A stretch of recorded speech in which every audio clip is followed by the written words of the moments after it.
5 minute দেখ, আর নয় সময় হয়ে গেছে, আবার পরের ব্যাখ্যা করব, আরো অনেক ব্যাখ্যা আছে, আমি ঠিক মতো বোঝাতে পারলাম না, এখনো সমাপ্ত করতে পারলাম না।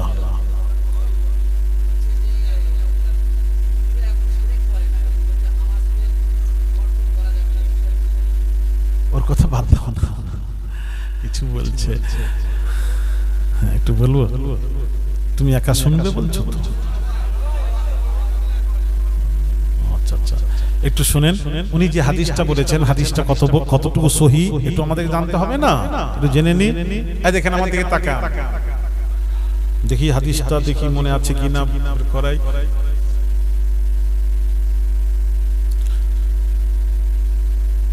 তাসাওয়াকু ইবারত পড়ছি, তাসাওয়াকু ইন্নাস সিওয়াকা মাতহারাতুল লিল ফাম ওয়া মারদাতুল লিররাব, এটা হাদিসের ইবারত। জিবরিল আমিন রাসূলের কাছে এসে বললেন, কি বললেন জানেন? মা জাআনি জিবরিল, জিবরিল রাসূলের কাছে এসে বলছেন, কি বলছেন? মিসওয়াক করেন, মিসওয়াক করেন। মিসওয়াক দুইটি জিনিস, মিসওয়াক করলে দুইটি ফায়দা হয়, উপকার হয়, দুইটি ফায়দা উপকার হয় মিসওয়াক করলে। একটা হলো মাতহারাতুল লিল ফাম, মুখের দুর্গন্ধ দূর হয়। দুই নম্বর হলো ওয়ামারদাতুল লিররাব, দুইটি উপকার আছে, ফায়দা আছে। একটা হলো মুখের দুর্গন্ধ দূর হয়, ওয়ামারদাতুল লিররাব, আল্লাহর সন্তুষ্টি লাভ হয়। জোরে বলুন, আল্লাহর সন্তুষ্টি অর্জিত হয় যদি আপনি মিসওয়াক করেন, আল্লাহর সন্তুষ্টি লাভ হয়, আল্লাহ খুশি হন মিসওয়াক করলে। দুইটি আপনার মিসওয়াক করলে দুইটি উপকার আছে, মুখের দুর্গন্ধ, আল্লাহ সন্তুষ্টি লাভ। বেশি করে মিসওয়াক করুন। এটা নবীকে হাদিস অনুযায়ী, এবার যদি আমি ধরি হাদিসের ইবারত কি, তাসাওয়াকু, এটা বহু বচন জামাত সিগা, জামাত সিগা বলা হয়েছে। আর রাসূলকে যদি একা বলা হতো তাহলে বলা হতো তাসাওয়াক, নবী আপনি মিসওয়াক করুন। এটা রাসূলকে বলা হচ্ছে না, এটা বহু বচন, বহু বচন। তার রাসূলকে দিয়ে উম্মতকে শেখানো হচ্ছে, মুস্তাফা হাবিব আপনার উপর তো আমি ওহী নাযিল করব, এবার আপনি এবার তাদেরকে শিক্ষা দেবেন। এই শিক্ষাটা আসলে আপনার নয়, আপনাকে দিয়ে উম্মতের শিক্ষা, উম্মতের মুখ থেকে দুর্গন্ধ বের হয়, তাদেরকে মিসওয়াক করতে বলুন, আর আল্লাহর সন্তুষ্টি লাভ হয় ওটা বলুন। দুইটি লাভ আছে, সন্তুষ্টি লাভ হয় আর আল্লাহর সন্তুষ্টি অর্জিত হয় বাবাজি। ওটা তো উম্মতকে শেখানোর জন্য রাসূলকে বলা হয়েছে, এটা রাসূলকে কোথায় বলা হলো? আর রাসূলের উপর তো এই জন্য অন্য নবী, আমাদের নবীর মধ্যে পার্থক্য, সব নবী আল্লাহকে রাজি করার, সব নবী আল্লাহকে রাজি করার, আর আল্লাহ স্বয়ং তার হাবিব মুহাম্মদকে রাজি করার। আল্লাহ বলেন আমার হাবিব যাতে রাজি, আমি আল্লাহ তাতে রাজি। হ্যাঁ, আর সেই রাসূলকে কি সন্তুষ্ট করবেন? আল্লাহ রাসূলকে সন্তুষ্ট করেন, রাসূলকে আল্লাহকে সন্তুষ্ট করবেন। এই জন্য নবী অন্য নবী আমাদের নবীর মধ্যে পার্থক্য আছে। উল্টো পাল্টা ব্যাখ্যা করে মানুষের সমাজে বলে কিভাবে ঈমান লুটছে, দেখছেন? এগুলো ঈমান লুটা হচ্ছে। আমি আপনাদেরকে অনুরোধ করে বলবো, বাবা কাফেরদের সাথে লড়তে গেলে, কথা বলতে ইসলামের দুশমনদের সাথে লড়তে গেলে আমাদেরকে ঈমান দরকার। ঈমান, ঈমানের বলে বলিয়ান হতে হবে। ঈমান যদি না থাকে আপনি তাদের সাথে আপনি ইয়ে করতে পারবেন না, মোকাবেলা করতে পারবেন না। আর আমাদের অবস্থা ঈমান তো দূরের কথা, ওই বাবাজি ওই ভেড়াকে, বাঘটাকে ধরে নিয়ে এসে কূপের কাছে নিয়ে এসে বলল, কুয়ার কাছে নিয়ে এসে বলল, দেখ তোর মুখ আমার মুখ এক, তোর থাবা আমার থাবা এক, তা তো এক, তাহলে তুই বাঘ, তুই ভেড়া নয়, তুই বাঘ। হালুম করে ঝাঁপিয়ে পড়ি, হালুম করে ঝাঁপিয়ে পড়ি, ভেড়া আমাদেরকে দেখে পালিয়ে কুল পাবে না, আমাদেরকে তারা দেখে ভয় করবে। তুই ভেড়ার দলে কেন, তুই বাঘ হয়ে ভেড়ার দলে নয়। আমাদের মুসলমানের অবস্থা, আমাদের অবস্থা তাই হয়েছে।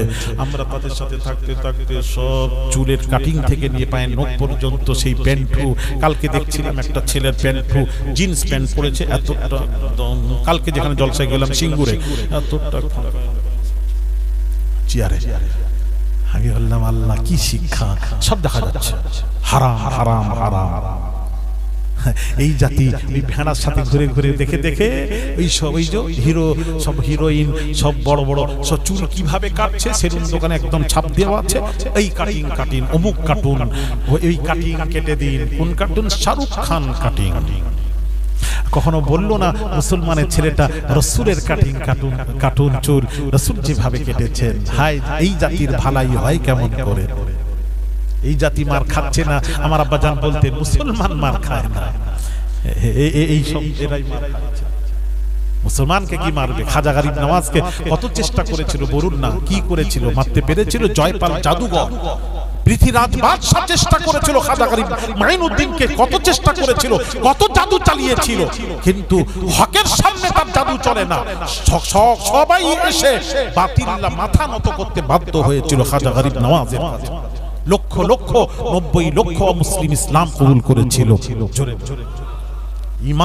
ইমানের বলের বলিয়ান হতে হবে, ইমান থাকতে হবে। আমেরিকার পরিকল্পনা যে মুসলমানকে নবীর মোহাব্বত থেকে, ভালোবাসা থেকে, আর ইমান হলো নবীর প্রেম ভালোবাসা, আদবের নাম হলো ইমান। ওই ভালোবাসা থেকে দূরে সরানো কি করে সরানো যায়? সরিয়ে দাও, ইমান থেকে দূরে সরে যাবে। এই জন্য আমি আপনাদেরকে বলবো, যদি কামিয়াব হতে চান আর ইহকাল পরকালে শান্তি পেতে চান, তাহলে কি করবেন? আল্লাহ রাসূল বলেছেন, রাসূল যেটা আল্লাহ বলেছে, রাসূল যেটা দিয়েছেন গ্রহণ করেন। মা আতাকুমুর রাসূলু ফাখুযুহু ওয়া মা নাহাকুম আনহু ফান্তাহু। রাসূল যেটা দিয়েছেন গ্রহণ করো, রাসূল যেটা নিষেধ করেছেন সেটাকে বর্জন করো। দুটো জিনিস, রাসূলের আদেশ করবে, করে যাবে, মেনে চলবে। রাসূল যেটা নিষেধ করেছেন জীবনে আমরা মুসলমান ওটা করব না। আমার নবীকে কষ্ট দেব না, ঠিক কি না? জোরে বলে কোন নবী? ভাইরা আমার, বাবাজিরা, কিয়ামতের দিন বাবাজি ওই জাহান্নামকে 70,000 লাগাম লাগানো হবে। 70,000 ফেরেশতারা জাহান্নামকে টেনে হাসরবাসীর কাছে আনবে। হাসরবাসীরা ওই জাহান্নামের গর্জন শুনে সব বেহুশ হয়ে যাবে, একটা একটা হোশ হবে। বাবাজি নবীরাও হোশে আসবেন, হোশে এসে বলবেন, আদম নবী বলবেন আল্লাহ আমাকে বাঁচান, নূহ নবী বলবেন আল্লাহ আমাকে বাঁচান, হযরত দাউদ নবী বলবেন আল্লাহ আমাকে বাঁচান, সুলাইমান নবী বলবেন আল্লাহ আমাকে বাঁচান।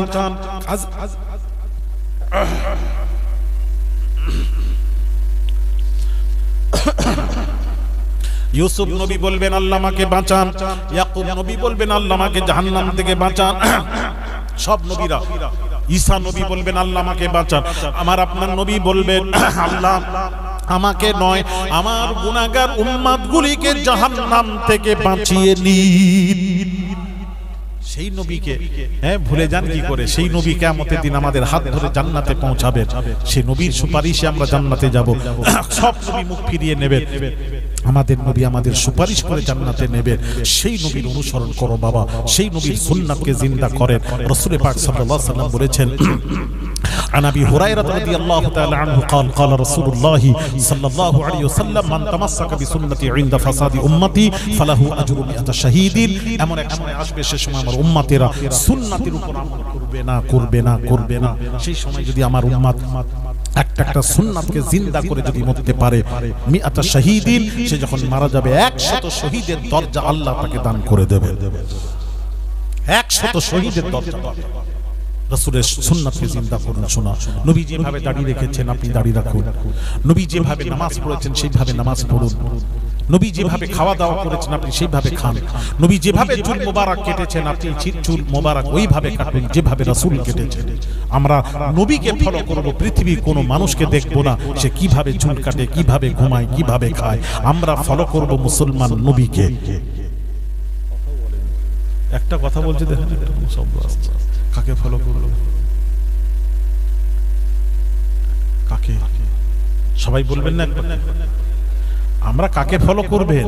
মুসলমান পৃথিবীর আমরা রাসূলকে ফলো করব, রাসূলকে ফলো করব, রাসূলের সুন্নাতকে জিন্দা করব, নবীকে ভালোবাসবো।